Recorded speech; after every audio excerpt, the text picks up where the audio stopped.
আজকে তোমাদের সাথে প্যাকেট মশলায় দারুণ স্বাদের বিরিয়ানি রেসিপি শেয়ার করব। পুরো ভিডিও দেখতে থাকো, আশা করি তোমাদের অনেক অনেক ভালো লাগবে। আসসালামু আলাইকুম everyone, welcome back to my another new blog.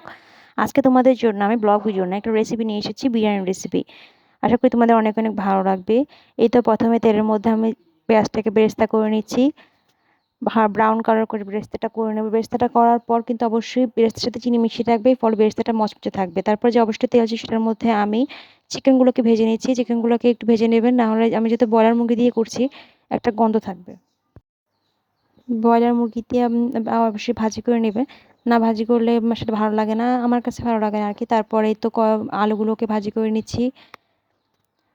আলু আর মাংস দুটোটাকে আমি ভালো করে ভাজি করে নেব।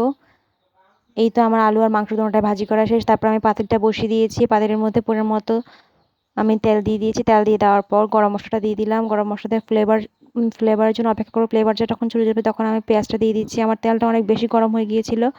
এই তো পেঁয়াজটাকে দেওয়ার পর পেঁয়াজটাকে আমি হালকা ব্রাউন করে ভেজে নেব।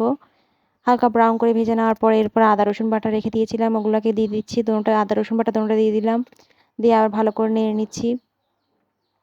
এই তো নেড়ে নেওয়ার পর আমি যে প্যাকেট মশলা বিরিয়ানিটা রান্না করবো সেই প্যাকেট মশলা বিরিয়ানিটা দিয়ে দিলাম। পুরো দিয়ে নিই, অর্ধেক দিয়েছি। পুরোটা আমি দিই নাই, অর্ধেক দিয়েছি। তারপরে এই তো লবণ দিয়ে দিলাম। মশলাটাকে ভালো করে এই যে কষিয়ে এই তো আমি মাংস আর আলুটা দিয়ে দিলাম, সাথে কাঁচামরিচও দিয়ে দিয়েছিলাম। এখন ভালো করে মাংসটাকে আমি কষিয়ে নেব। এই দেখো মাংসটা আমি ভালো কত সুন্দর করে কষিয়ে নিয়েছি, তেল একদম উঠে এসেছে। এভাবে অনেকক্ষণ ধরে আমি কষাতে থাকবো, কেননা মাংসটা যত বেশি কষা দিতে পারবে তুমি বিরিয়ানি মশলার সাথে, তোমার বিরিয়ানিটা খেতে ঠিক ততটাই ভালো লাগবে। এরপর আমি টক দই করে রেখেছিলাম, আমার ঘরে টক দই ছিল না। টক দইটা আমি 1 কাপ দুধের মধ্যে লেবুর রস দিয়ে টক দইটা তৈরি করেছিলাম। তোমরা চাইলে এভাবে ঘরে টক দই তৈরি করতে পারো টক দই না থাকলে। এই তো মাংসটা এখন হয়ে এসছে। তারপর এখন আমি স্ট্রেনার দিয়ে মাংসগুলোকে ছেঁকে ছেঁকে তুলে নিচ্ছি, কেননা বাকি মশলার মধ্যে আমি বিরিয়ানিটা রান্না করবো, আলাদা করে বিরিয়ানি চাল রান্না করবো না। এই তো এভাবে রান্না করে আসলে ইজিতে তোমরা সহজেই রান্নাটা করতে পারবে, বারবার পাতিল ভরানোর প্রয়োজন পড়বে না।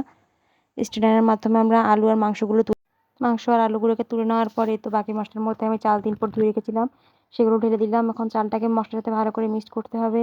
চালে একটা ফুট আর একটা আওয়াজ আসবে, তখনই আমি পানি ঢেলে দিব। তোমরা যে পরিমাণ চাল দিবে ঠিক তার ডাবল পরিমাণ পানি দিবে। যেহেতু আমার এখানে ননস্টিকের পাতিল, ননস্টিকের পাতিলের ক্ষেত্রে কিছুটা কম নেবে, যেহেতু ননস্টিকের পাতিলে পানিটা টানতে সময় লাগে। এই তো এখন আমি চাল নিয়েছিলাম 3 পটের মতো, 6 পটের মতো পানি দিয়ে দিয়েছি। এখন ভালো করে নেড়ে নিচ্ছি। তারপর আমি কিছু কাঁচামরিচ দিয়ে দিয়েছি, লবণ দিয়ে দিয়েছি। স্বাদটা এখন তোমরা চেক করে নেবে। যদি এখন স্বাদটা চেক করার সময় যদি তোমাদের কাছে মানে কটা লাগে, তাহলে বুঝবে যে তোমারটা পারফেক্ট আছে। কিন্তু তোমার কাছে যদি মনে হয় যে না স্বাদটা ঠিক আছে, তাহলে তোমাকে লবণটা আরও বেশি করে দিতে হবে, কেননা এই অবস্থায় তোমরা লবণটা চেক করতে পারো। এই তো এখন আমার চালটা ফুটে এসছে। এখন আমি যে মাংস আলুটা রেখেছি ওগুলো দিয়ে দিচ্ছি, দিয়ে এখন বিরিয়ানিটাকে দমে রেখে দেবো অনেকক্ষণের জন্য। দমে রেখে দেওয়ার পর এট ফার্স্ট আমার বিরিয়ানিটা রেডি হয়ে আসছে, একদম ভিডিও শেষ মুহূর্তে চলে এসেছি। এই তো লাস্ট পর্যায়ে আমি বেরেস্তাটা ছিটিয়ে দিলাম। দেখো আমার বিরিয়ানিটা কতটা পারফেক্ট হয়েছে।